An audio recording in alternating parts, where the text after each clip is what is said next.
चलिए हंसना अच्छी बात होती है, हंसना अच्छी बात होती है। हम हंस लेते हैं आप लोग की वजह से। अरे वाह, अरे वाह, अकॉर्डिंग टू सिचुएशन काम करना पड़ता है बाबू, समझ में आया। चलो अभी इधर देखें, सुनो क्या बोला कि भाई इम्यून वर्ड जो आया है वो कहां से आया, इम्यून सिस्टम से आया। अब इम्यून सिस्टम का मतलब है कि प्रतिरक्षा तंत्र।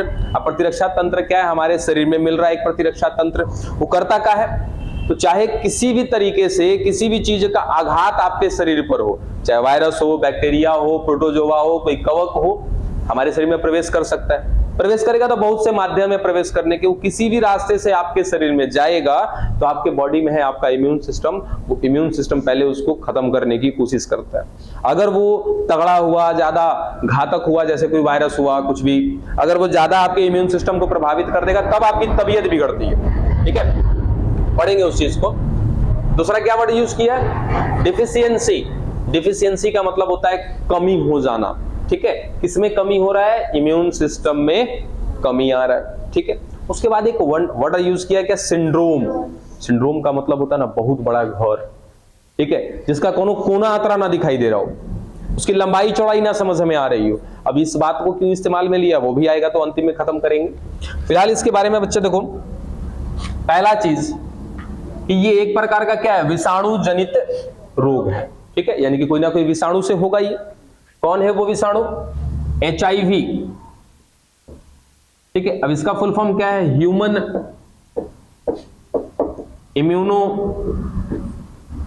वायरस। ठीक है, इसका एक और नाम है, पॉइंट भी नहीं लिखते हैं, इसको स्लैश देके लिख देते हैं यहां, LAV। ठीक है,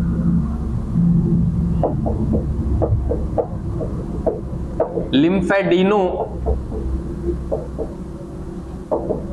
पैथी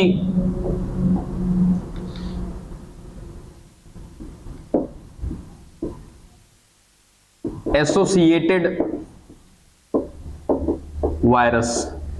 ठीक है, इसी का एक दूसरा नाम है, याद रखे तो रख लीजिएगा।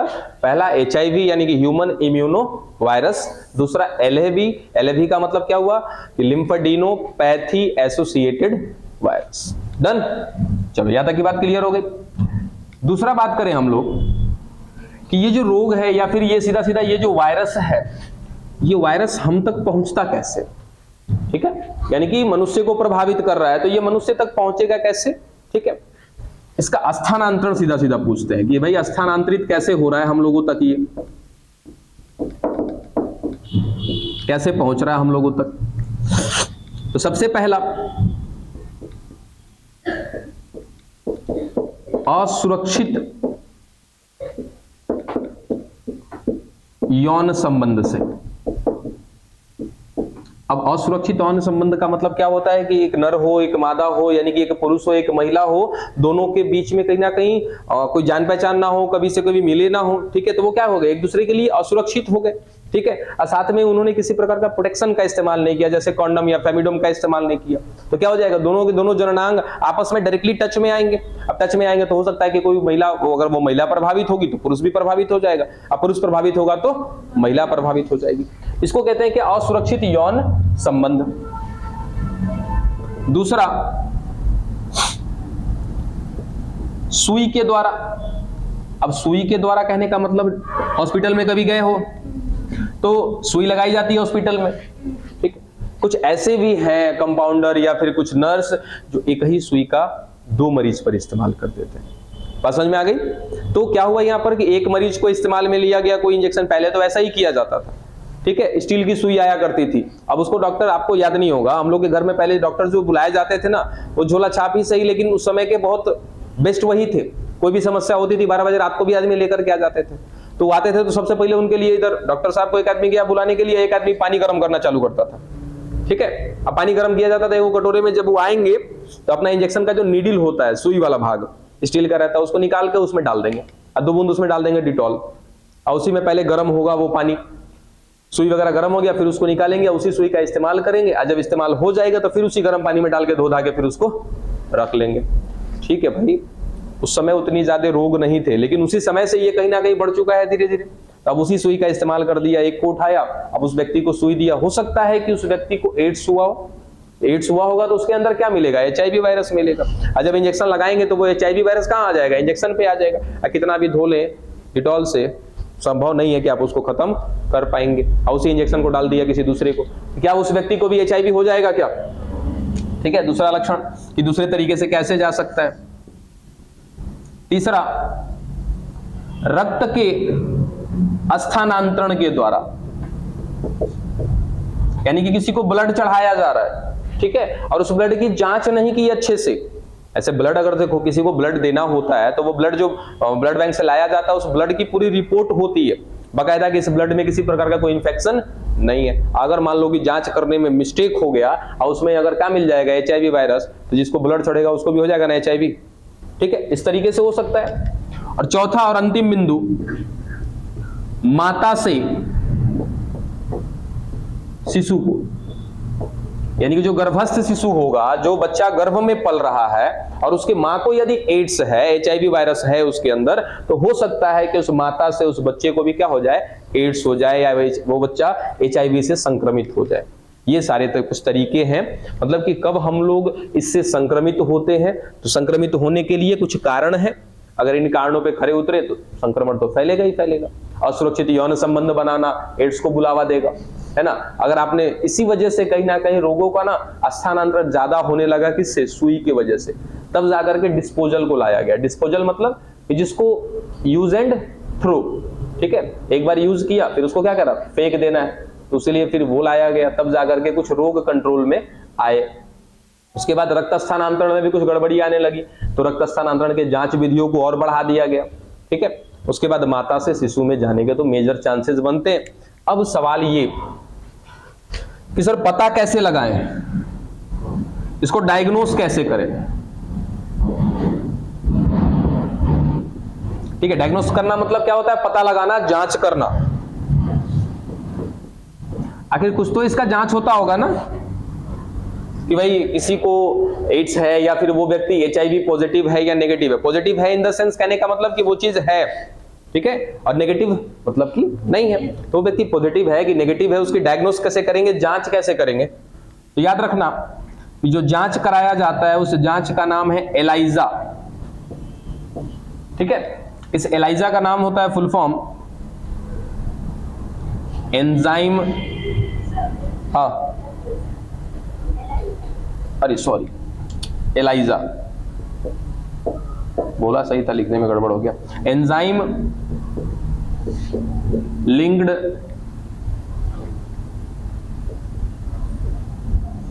इम्यूनो सॉर्बेंट एसे। ठीक है, ये है क्या, जांच, जिस जांच के द्वारा ये पता लगाया जाता है कि कोई व्यक्ति HIV पॉजिटिव है या नेगेटिव। बात समझ में आई। चलिए, ये सब कुछ जान लिया किसके बारे में, HIV के बारे में, है ना, या एड्स के बारे में। अब आ रहे हैं उसी चीज पे कि चलो हमने इस एड्स के बारे में तो जान लिया कि एड्स क्या होता है, कैसे हम तक फैलता है, ठीक है, उसके बाद पता कैसे लगाएंगे, वो सब कुछ हो गया। अब देखना है कि ये लक्षण क्या दिखाता है हमारे शरीर में। ठीक है, खत्म करना है इसको या मिटाएं।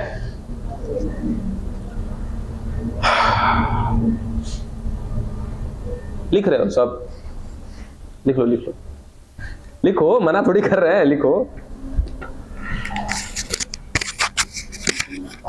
जल्दी, लिख के खत्म करवा रहे हैं।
हो गया ना?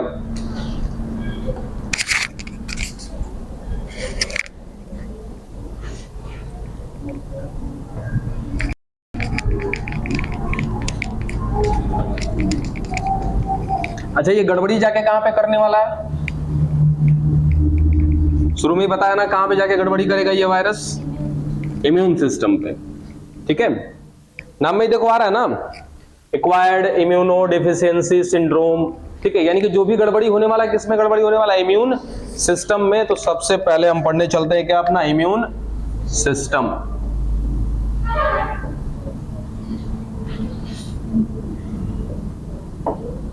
कि आखिर इम्यून सिस्टम के बारे में पहले जान लें, पता नहीं। अब कोई गड़बड़ी बच्चा देखो हो रही है, इस बोर्ड में क्या गड़बड़ी है, इस बात का अंदाजा आप तब लगा पाओगे जब इस बोर्ड के बारे में जानोगे, तब ना पता कर पाओगे कि नहीं ये चीज ऐसे नहीं ऐसे होती है, तब तो सही है। ठीक है, तो जो गड़बड़ी होगी वो देखेंगे बाद में। फिलहाल समझते हैं कि इसको इम्यून सिस्टम को। इम्यून सिस्टम का मतलब क्या होता है हिंदी में? प्रतिरक्षा तंत्र।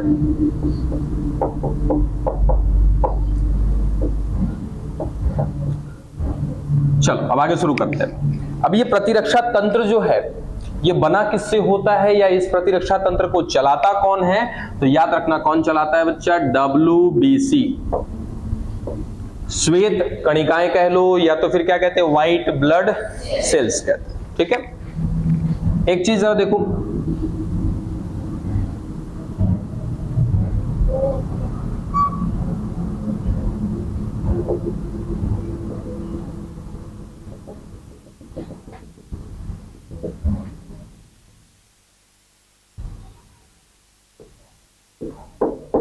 अस्थि, इसको क्या कहते हैं? बोन। हड्डियां होती है ना हमारी, ठीक है, इस हड्डियों के अंदर मिलता है हल्का सा खोखला भाग, और उस खोखले भाग में मिलता है कुछ तरल। ठीक है, और वो तरल जो है, मतलब तरल नहीं कह सकते, सीधा सीधा कहो कि यहां पर मिलती है क्या? कुछ कोशिकाओं के समूह। ठीक है, और जो मिल रही है उनको कहते हैं अस्थि मज्जा, बोन मैरो।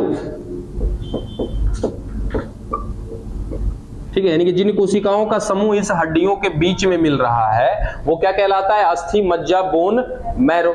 अगर इस बोन मैरो को हमने अपने यहाँ तो बोन मैरो नहीं देखा है, लेकिन जो लोग चिकन वगैरह खाते हैं ना, तो लेग पीस जरा याद करना कि लेग पीस को तोड़ते हैं तो अंदर से कुछ लाल लाल सा तरल निकलता है। ठीक है, थोड़ा सा गाढ़ा गाढ़ा सा, तो वही चीज क्या है? आपकी अस्थि मज्जा है। तो हमारे हड्डियों के बीच भी ये चीजें उपस्थित हैं, जिनको क्या नाम दिया जाता है? अस्थि मज्जा बोन मैरो।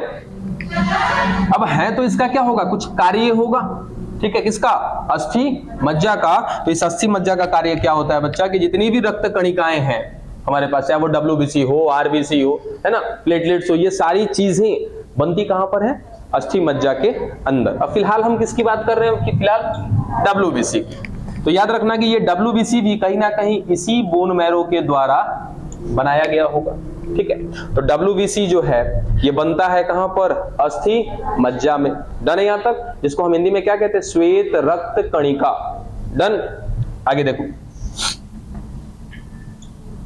अब ये श्वेत रक्त कणिका होती है बाबू दो प्रकार की, या श्वेत रक्त कणिका को ही एक और नाम दे दो, एक और नाम दे देते हैं यहां पे, इसको कहते हैं लिम्फोसाइट। हिंदी में भी कहते हैं लिम्फोसाइट, या हिंदी में कहते हैं लस्सी काणु।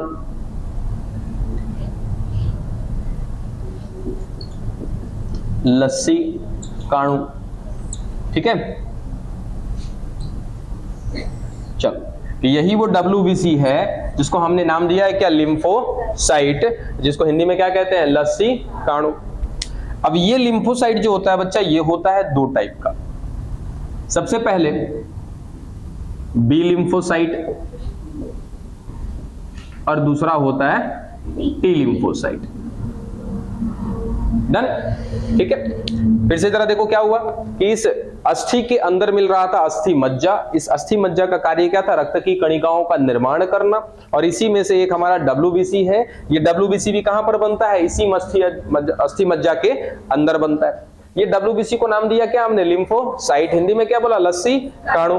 फिर कहा कि ये लिम्फोसाइट, ये लस्सी काणु कितने प्रकार की है? दो प्रकार की। पहला क्या? बी लिम्फोसाइट, दूसरा क्या? T lymphocyte. ठीक है, अब नाम में बी लिम्फोसाइट आ रहा है, दूसरे में क्या आ रहा है? टी आ रहा है। इसके पीछे का भी एक कारण है। देखो कि देखो निर्माण हमने क्या बोला कि WBC का निर्माण कहां पर हो रहा है?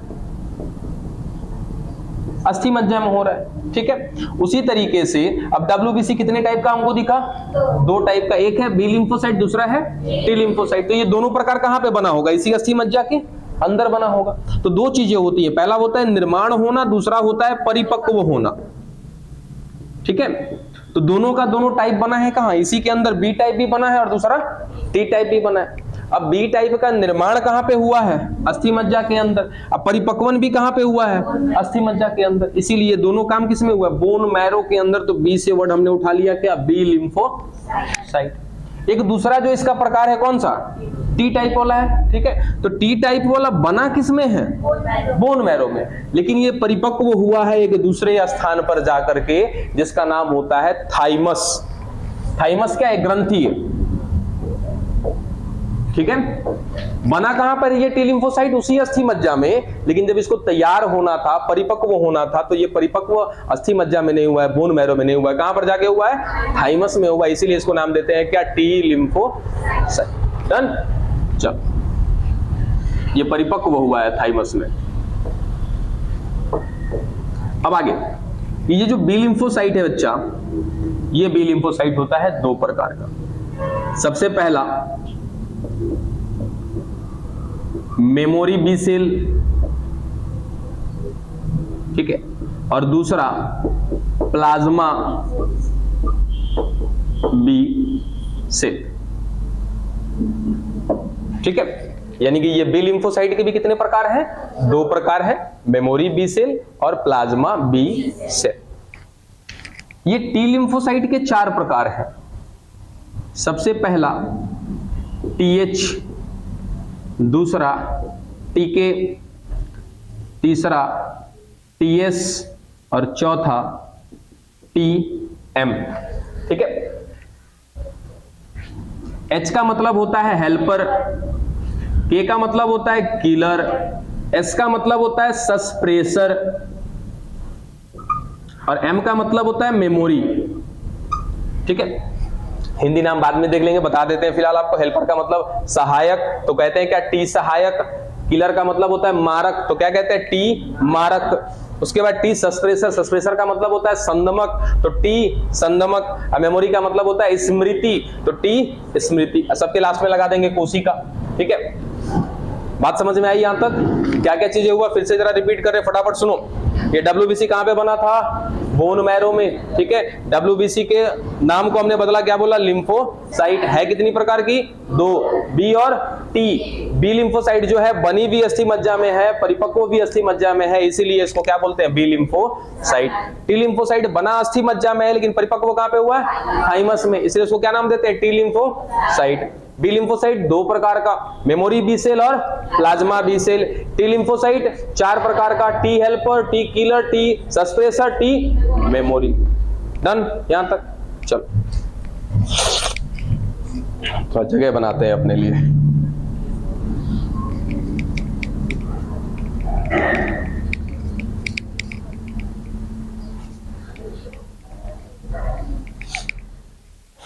अब देखो ये जो आपका टी हेल्पर है ना, नाम में क्या आ रहा है हेल्पर, ये किसी की क्या करेगा, हेल्प करेगा, सहायता करेगा। अब जो सहायता करता है वो किसका करता है, ये प्लाज्मा बी सेल का। ये प्लाज्मा बी सेल को गया या प्लाज्मा बी सेल के पास गया, इसको क्या करेगा, प्रेरित करेगा, है ना, समझाएगा बुझाएगा, प्रेरित कर दिया। ये प्लाज्मा बी सेल भी प्रेरित हो जाती है। अब बदले में बना देती है का 5 गो एंटीबॉडी। अब 5 एंटीबॉडी का अगर नाम याद रखना है तो बताया है कई बार, दिमाग। ठीक है, ये 5 गो एंटीबॉडी बनते हैं। लिखना कैसे होता है, तो पहले लगा देना है आईजी, अब बाद में लगा दो क्या, ये बन गया आपका पहला एंटीबॉडी। दूसरा आईजी ई, आईजीएम, आईजीए, आईजीए के बारे में याद है क्या, कोलेस्ट्रम में गया था क्या, यही है वो पहला प्रतिरक्षी जो एक नवजात शिशु में पाया जाता है और वो उसके अंदर बनता नहीं है, वो मां के दुग्ध से पहुंचता है उस बच्चे में। ठीक है, काहे, क्योंकि अभी उसका ये प्रतिरक्षा तंत्र जो हम देख रहे हैं ना, अभी उसके अंदर प्रतिरक्षा तंत्र बना नहीं है। नहीं बना है तो सोचो कि कुछ आएगा उस पर अटैक कर देगा। ठीक है, चलो यहां तक की बात आ गई कि हमारे पास मिल गए क्या, 5 के 5 प्रतिरक्षी। इनको इंग्लिश में नाम देते हैं हम लोग क्या, एंटीबॉडी। हिंदी में कहते हैं इसको प्रतिरक्षी। चलो बना तो दिया सब कुछ, लेकिन अभी तक पता नहीं कि कर क्या रहा है ये सब। ठीक है, अब कहानी शुरू कर दें। ये पूरा हमारा सिस्टम हो गया, मैकेनिज्म हो गया हमारे अंदर। अब ये सब काम कब करेंगे, तो हमारे शरीर में सीधा सीधा क्या बोला कि बाहर से कुछ प्रवेश कर जाए, उसको क्या नाम देते हैं, प्रतिजन, या इंग्लिश में बोलते हैं एंटीजन। चाहे वो नाक के द्वारा गया हो, मुख के द्वारा गया हो, पानी के सहायता से गया हो, भोजन के सहायता से गया हो, त्वचा से गया हो, रक्त से गया हो, कैसे भी गया हो, वो हमारे शरीर में पहले से नहीं था। तो नहीं था और चला गया तो क्या कहेंगे उसको, प्रतिजन। वो प्रतिजन कुछ भी हो सकता है, कि वायरस हो सकता है, कि बैक्टीरिया हो सकता है, कवक हो सकता है, कोई दवाई हो सकती। दवाई आप खाते हो ना, तो दवाई क्या पहले से आपके अंदर था, नहीं ना, वो क्या है, प्रतिजन है। आपने पानी पिया तो आप जो पानी पी रहे हो वो की भी क्या है, पानी, वो बाहर से जा रहा है आपके अंदर, तो वो पानी भी क्या है, प्रतिजन है। भोजन किया आपने, वो भोजन भी क्या है, प्रतिजन है। तो उन सबसे जाकर के लड़ने का काम कौन करता है, ये प्रतिरक्षी। यानी कि कोई भी प्रतिजन आपके शरीर में गया, चाहे आपने भोजन किया, पानी पिया, सांस लिया, कुछ भी किया, उसको क्या समझा जाएगा, प्रतिजन। इस प्रतिजन को आकर के जांच करेगा कौन, प्रतिरक्षी। इस सब कुछ का जांच किया जाएगा, किसके द्वारा जांच किया जाएगा, प्रतिरक्षी के द्वारा। कोई भी गड़बड़ी पाया जाएगा, है ना, तो ये कौन, ये प्रतिरक्षी एक तरीके का मैनेजर हो गया। ठीक है, इस मैनेजर के अंडर में कितने सैनिक है, 5। ठीक है, अब ये मैनेजर जांच पड़ताल करेगा इस प्रतिजन का। कुछ भी अगर घातक हुआ, ये 5 में से किसी को भेजेगा, वो 5 में से कोई एक जाएगा, उसको मार पीट के खत्म कर देगा। क्या लगता है कि जो भोजन करते हैं हम लोग, शुद्ध भोजन करते हैं क्या? भोजन को अगर बढ़िया से देख लो, समझ लो, तो फिर खाने की इच्छा नहीं होगी। ठीक है, हमारे हाथों में लाखों करोड़ों आपके क्या है, बैक्टीरिया है, सूक्ष्म जीव है, हम उनको लपेट के ही तो खा जाते हैं। लेकिन कोई डर भी नहीं है। डर इसलिए नहीं कि वो भोजन के साथ जाएगा, उसको क्या समझा जाएगा, प्रतिजन तुरंत आएंगे सारे के सारे हमारे एंटीबॉडी, जो देखेगा कि कुछ गड़बड़ी है उसको मार पीट के वहीं पे खत्म कर देगा। ये सब कुछ कहानी परफेक्ट चलती रहती है। बात पल्ले पड़ी कुछ, तो ये लगातार चलते रहता है। हमने कहीं पे धूल कण वाले एरिया में गए, वहां पे कुछ बैक्टीरिया वगैरह हवा में उड़ रहे थे, हमने सांस ले लिया, हमारे अंदर चला गया, कोई बात नहीं, अंदर गया तो अंदर कौन बैठा है, 5 गो सैनिक है हमारे पास। वो 5 को सैनिक क्या करेगा, लड़ना शुरू करेगा, जो जिससे भिड़ जाएगा वो मारपीट के क्या कर देगा, खत्म कर देगा, बराबर कर देगा। आपको कोई दिक्कत नहीं होगा। दिक्कत कब होगा, कि जब आपका सैनिक कमजोर पड़ जाएगा, किसके आगे, प्रतिजन के आगे। अभी तक आपका प्रतिरक्षी उस प्रतिजन को मार के खत्म कर दे रहा था, कहीं ऐसा हुआ ना कि आपका प्रतिजन उस प्रतिरक्षी पर अगर भारी पड़ गया, तो भारी पड़ गया तो तुरंत वो प्रतिजन अपना लक्षण दिखा देगा। ठीक है, जैसे एक सीधा सा एग्जांपल लेते हैं हम लोग राइनो वायरस का। ठीक है, एक नाम याद रखिएगा, राइनो वायरस। राइनो वायरस बड़ी कॉमन वायरस है, ठीक है। जैसे मान लिया जाए इस हवा में राइनो वायरस था, हम सभी ने हवा क्या किया, यहाँ पे सांस लिए, सबके अंदर वो राइनो वायरस गया होगा, ठीक है।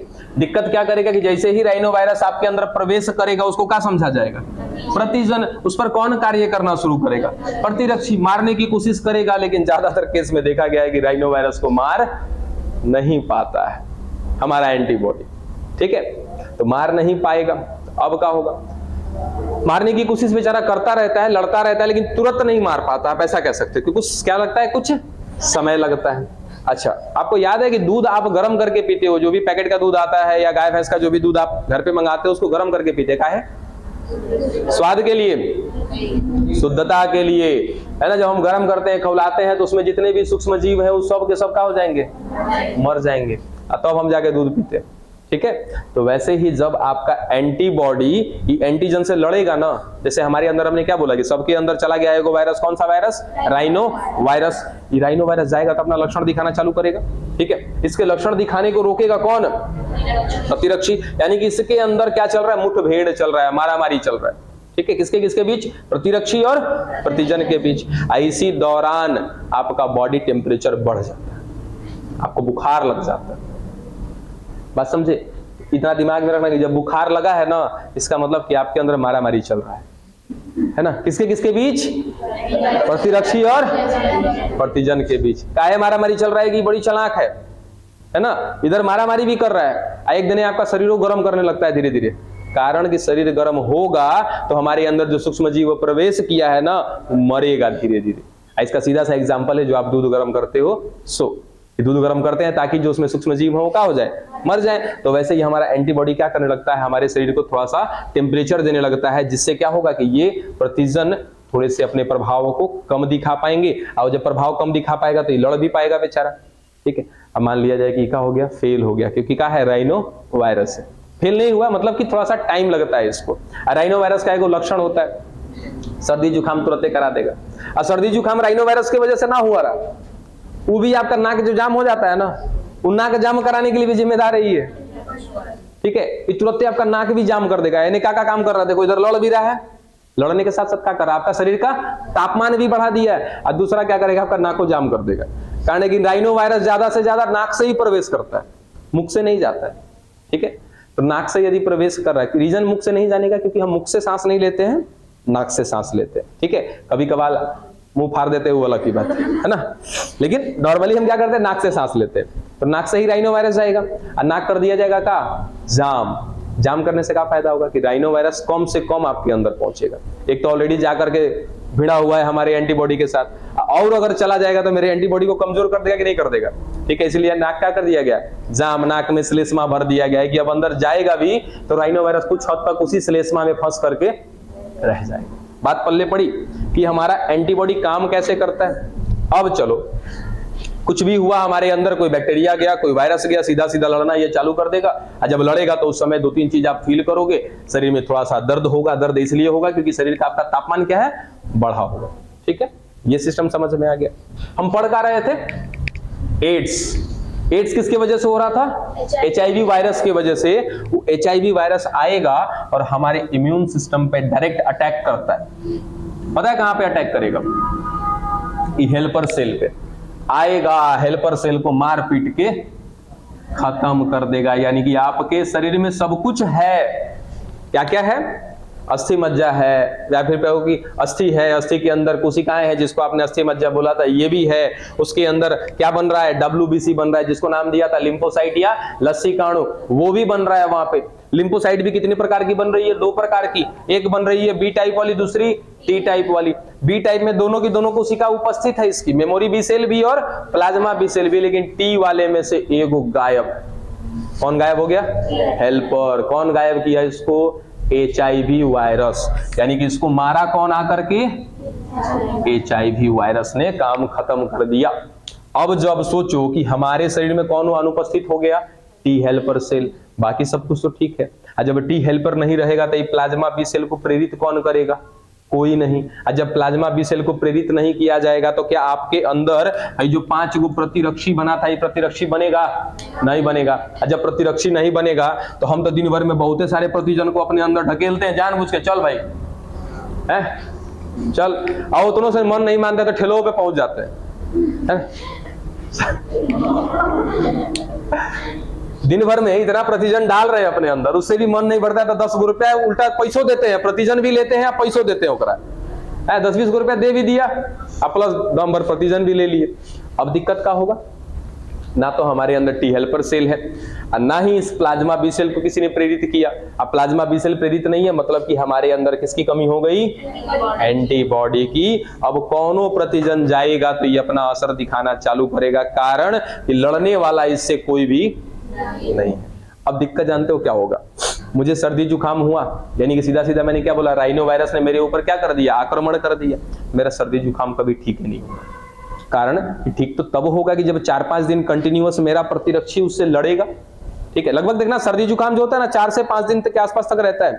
4 दिन 5 दिन जाते जाते वो खत्म हो जाता है, लेकिन खत्म नहीं होता है, आप में से किसी को ट्रांसफर हो जाता है। जैसे घर में अगर आपको सर्दी हुआ है ना तो देखना आप ही से खत्म नहीं होगा, आपके सिस्टर को होगा या भाई को होगा, मम्मी को होगा, पापा को होगा, किसी न किसी को होगा। रीजन कि ये फैलता है। वायरस क्या होते हैं? फैलते हैं। आपने क्या किया?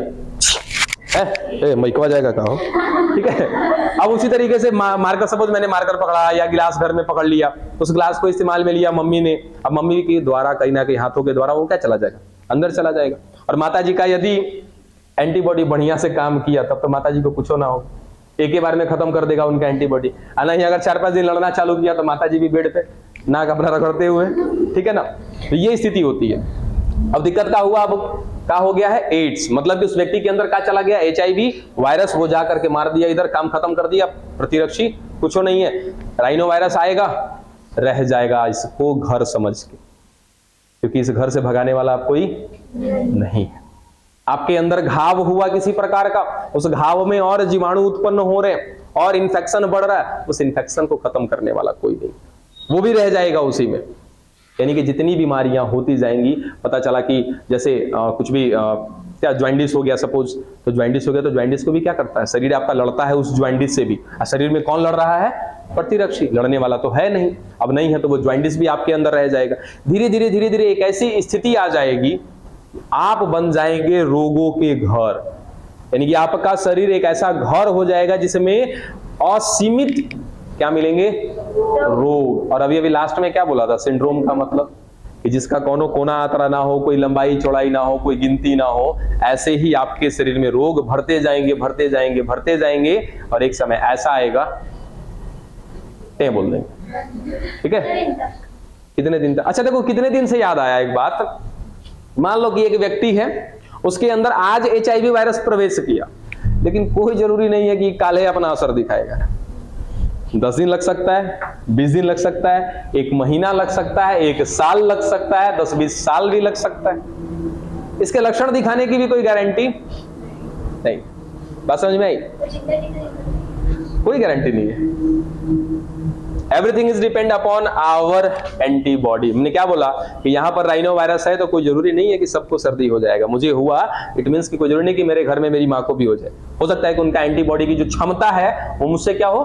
बेहतर हो। देखते हो ठंडा में क्या सबको ठंड लग जाती है क्या? नहीं ना। कोई बीमारी सबको हो जाती है क्या? नहीं होती है। तो वो अलग अलग केसेज आते हैं, वो सब कुछ डिपेंड करता है हमारी क्षमता के ऊपर। इसका लक्षण तो बता दिया कि कोई भी रोग यदि होगा आपको, वो रोग आपके घर को इतना प्यारा समझ लेगा कि छोड़ के जाएगा ही नहीं। यही तो है इसका लक्षण, मुख्य लक्षण समझ में आ गया। दिक्कत क्या किया इसने? टी हेल्पर सेल को मार दिया। टी हेल्पर सेल को मार देगा तो प्रतिरक्षी खत्म हो जाएगा। कौन रोग आएगा तो एकदम बस मस्त में आनंद सोएगा, संख्या बढ़ाएगा अपनी। कोई मारपीट करने वाला अब आपके अंदर नहीं। और एक चीज ध्यान देना चाहिए कि जब बुखार लगा है ना, दवा नहीं खाना चाहिए। अगर असहनीय बुखार है तब तो खा लो, थोड़ा बहुत है तो मत खाओ। कारण जानते हो? आप अपने एंटीबॉडी को नुकसान पहुंचा रहे हो। आपको बुखार लगा तो जाहिर सी बात है लड़ाई चल रहा है आपके अंदर, किससे? प्रतिजन से। आपने क्या किया? दवा खाया, बुखार कम कर दिया। बुखार तो बढ़ाया गया था आपका, किसने बढ़ाया था? बॉडी ने बढ़ाया था, ताकि हम इन्हें लड़ रहे हैं अगर 4 गो से, तो और 4 गो घुस ना जाए। 4 गो से मारा मारी कर रहे हैं और 4 गो घुस जाएगा तो मार के लुटा देगा एंटीबॉडी, ठीक है। अब अगर गर्म रहेगा शरीर तो 4 गो से लड़ रहा है तो 4 गो से ना लड़ेगा जी, बाहर से कोई दूसरा नहीं ना आएगा। आपने क्या कर दिया? वो रास्ता बंद रखा था गर्म करके एंटीबॉडी ने, आपने रास्ता खोल दिया और प्रवेश कर जाएगा, समझे। तो थोड़े मोड़े हल्के से बुखार में दवा नहीं लेना चाहिए।